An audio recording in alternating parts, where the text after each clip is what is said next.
Samantala bukas na nga sa mga motorista ang EDSA McKinley Service Road. Magkabilang lane na ang magagamit doon ng mga pribado o pampublikong sasakyan. Balita hatid ni Bam Alegre. Matapos ang rerouting scheme sa EDSA Guadalupe, ang EDSA Ayala naman ang pinagtuunan ng pansin ng MMDA. Para maibsan ang mabigat na daloy ng trapiko sa stoplight dito, binuksan sa publiko ang EDSA McKinley Service Road.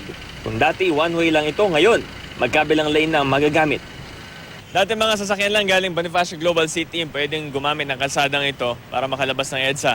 Pero ngayon, yung mga galing EDSA, pwede na rin lumiko rito para makarating sa BGC.